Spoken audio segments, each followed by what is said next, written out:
तो सीधे तस्वीरें आपको दिखा रहे हैं और लगातार सस्पेंस बना हुआ है। कुछ ही देर में फ्लोर टेस्ट होगा, लेकिन सबसे पहले आपको बता दें कि फ्लोर टेस्ट से पहले, क्योंकि बिहार की राजनीति कहते हैं ना कि लगातार चर्चाओं में रहती है, फ्लोर टेस्ट से पहले आपको ये बता दें कि सस्पेंस के साथ साथ विधानसभा अध्यक्ष के बदलने की प्रक्रिया। जी हां, दरअसल जो विधानसभा अध्यक्ष हैं वो आरजेडी खेमे से आते हैं और जब सत्ता परिवर्तन हुआ था तभी ये चर्चा आ गई थी। और अब पहले वो प्रक्रिया होगी, उसके बाद आपको बता दें फ्लोर टेस्ट की प्रक्रिया होगी। और फ्लोर टेस्ट को लेकर जैसा कि हमारे सहयोगी अमिताभ बता रहे हैं कि अभी भी देखिए एनडीए की तरफ से 4 विधायक नहीं पहुंचे। हालांकि आरजेडी की बात की जाए, एक बड़ा झटका जरूर लगा है।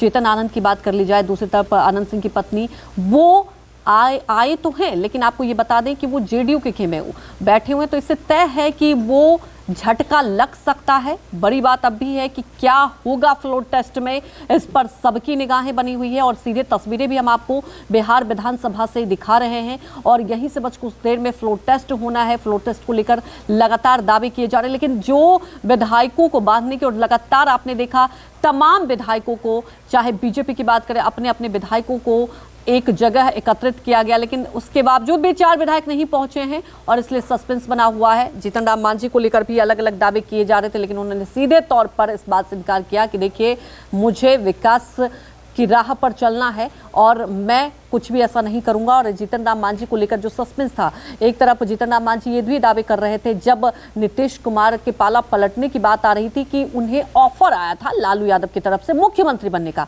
एक बड़ा उन्होंने दावा किया था उस वक्त। उसके बावजूद भी देखिए 28 जनवरी वो दिन था जब बिहार में सत्ता पलट गया और फिर से नीतीश कुमार तो मुख्यमंत्री रहे, लेकिन एनडीए के साथ रहे। और ये बिहार की सियासत में अब ऐसा लगता है जनता के लिए भी आम बात होगी। लेकिन आज जो फ्लोर टेस्ट होना है उस पर भी सबकी निगाहें टिकी हुई है और सवाल यही बना हुआ है कि किसके विधायक किधर, ये एक चर्चा का विषय बना हुआ है। और अभी भी देखिए उस सस्पेंस से पर्दा नहीं हटा है और आप देख सकते हैं सीधे तस्वीरें, विधानसभा अध्यक्ष पहुंच गए हैं और कुछ ही देर बाद फ्लोर टेस्ट होना है। आखिर क्या नीतीश कुमार की बात की जाए, जो बहुमत की बात कर रहे हैं, जो बहुमत के दावे ठोक रहे हैं, क्या उसमें सफल होंगे? अग्नि परीक्षा कह सकते हैं। कुछ ही देर में फ्लोर टेस्ट। माननीय सदस्यगण, महामहिम राज्यपाल के अभिभाषण के पश्चात सभा की कार्यवाही फिर से प्रारंभ की जाती है। माननीय सदस्यगण, मुझे यानी अध्यक्ष बिहार विधानसभा को पद से हटाए जाने की सूचना दी गई है। तकनीकी रूप से यह सही है क्योंकि यह सूचना 14 दिन पहले दी गई है। माननीय सदस्य श्री नंद किशोर यादव जी, श्री जीतन राम मांझी जी एवं अन्य 7 माननीय सदस्यों ने संसदीय प्रक्रिया का निर्वहन किया है। फिर भी मैं उन्हें धन्यवाद देता हूं कि उन्होंने मेरे विरुद्ध अपनी इस सूचना में न तो कोई आरोप लगाया है और न ही कोई लांछना व्यक्त किया है। अतः मैं इस सूचना को सदन में प्रस्तुत करने की अनुमति देता हूं। माननीय सदस्य श्री नंद किशोर यादव जी, आप अपने संकल्प को सभा के समक्ष रखें।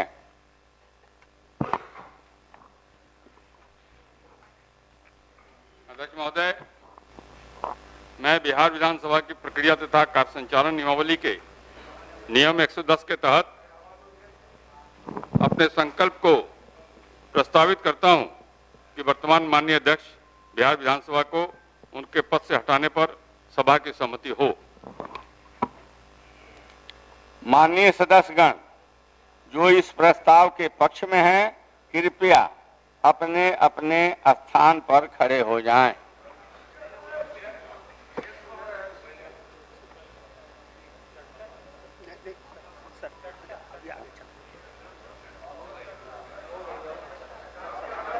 मैं देख रहा हूं कि कई माननीय सदस्य इस प्रस्ताव के पक्ष में हैं, खड़े हैं।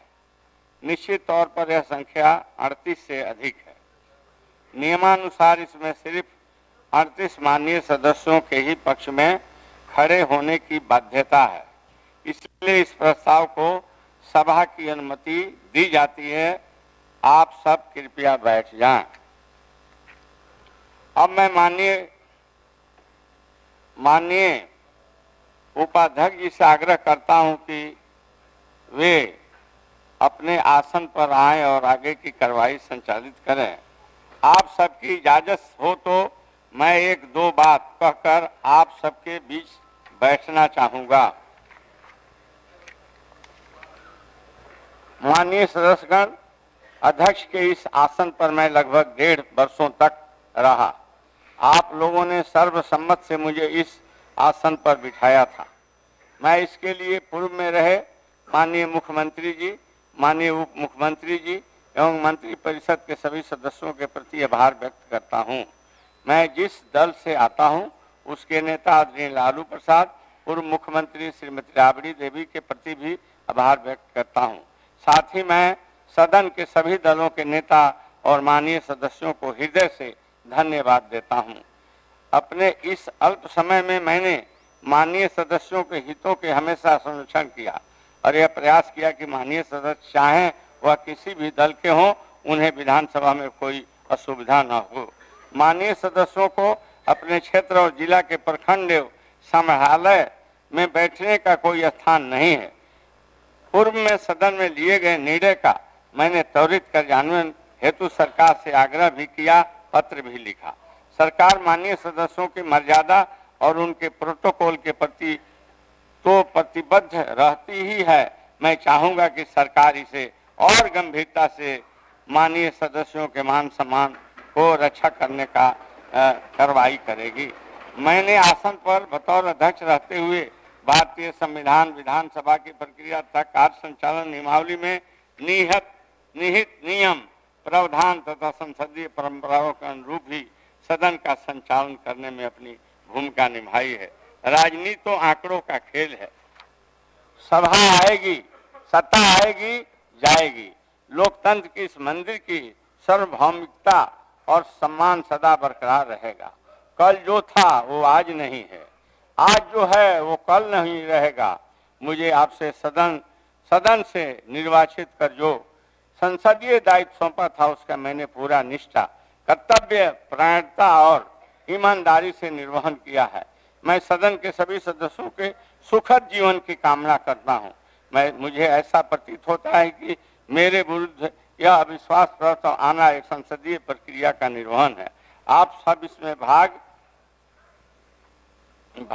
ले रहे हैं। भारतीय संविधान के अनुच्छेद 179C में अध्यक्ष उपाध्यक्ष को पद से हटाने का प्रावधान है, जिसके अनुसार विधानसभा के तत्कालीन सदस्य समस्त सदस्यों के बहुमत से पारित संकल्प द्वारा अपने पद से हटाया जा सकेगा।